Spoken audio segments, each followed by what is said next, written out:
যুক্তরাষ্ট্রে একটি স্টোর থেকে পণ্য চুরির অভিযোগে তদন্তের মুখে পড়েছেন ভ্রমণকারী এক ভারতীয় নারী। 7 ঘন্টারও বেশি সময় ধরে ওই দোকানে ঘুরছিলেন তিনি। পরে সেই স্টোর থেকে প্রায় $1300 মূল্যের পণ্য চুরি করেন। এই ঘটনার একটি ভিডিও ইউটিউবে প্রকাশিত হওয়ার পর সামাজিক যোগাযোগ মাধ্যমে তা ছড়িয়ে পড়ে।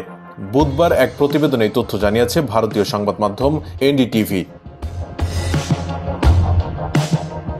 প্রতিবেদনে বলা হয়েছে, যুক্তরাষ্ট্রে ভ্রমণে যাওয়া এক ভারতীয় নারীকে টার্গেট নামের খুচরা বিক্রেতা চেইনের এক দোকান থেকে পণ্য চুরির অভিযোগে তদন্তের মুখোমুখি হতে হয়েছে। যুক্তরাষ্ট্রের ইলিনয় অঙ্গরাজ্যের একটি টার্গেট স্টোরে 7 ঘন্টার বেশি সময় ঘোরাঘুরির পর তার সন্দেহজনক আচরণ লক্ষ্য করে কর্মীরা পুলিশে খবর দেন। পুলিশ জানায়, ওই নারী প্রায় $1300 মূল্যের পণ্য চুরি করেছেন বলে সন্দেহ করা হচ্ছে। সম্প্রতি প্রকাশিত একটি ভিডিওতে দেখা যায়, পুলিশের বডি ক্যামেরা ফুটেজে এক টার্গেট কর্মী অভিযোগ করেছেন, এই নারী 7 ঘন্টা ধরে দোকানে ঘুরছিলেন। তিনি জিনিস তুলছিলেন, ফোনে দেখছিলেন, এক শেলফ থেকে আরেক শেলফে যাচ্ছিলেন এবং শেষ পর্যন্ত কোনো পেমেন্ট বা অর্থ পরিশোধ না করেই দোকানের পশ্চিম দিকের গেট দিয়ে বেরিয়ে যাওয়ার চেষ্টা করেন।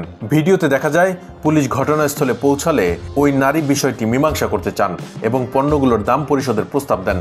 তিনি বলেন, আমি দুঃখিত যদি আপনাদের বিরক্ত করে থাকি, আমি এই দেশের মানুষ নই, এখানেই থাকবো না। উত্তরে নারী পুলিশ কর্মকর্তা বলেন, আপনার দেশে ভারতে কি জিনিস চুরি করা বৈধ? আমার তো মনে হয় না। এরপর বিল যাচাই করে কাগজপত্র প্রক্রিয়ার জন্য পুলিশ তাকে হাতকড়া পরিয়ে স্টেশনে নিয়ে যায়। ভিডিওতে বলা হয়, ওই নারীর বিরুদ্ধে ফেলনি অভিযোগ আনা হচ্ছে। যদিও তাকে এখনও আনুষ্ঠানিকভাবে গ্রেপ্তার করা হয়নি, তবে অভিযোগ দায়েরের প্রস্তুতি চলছে।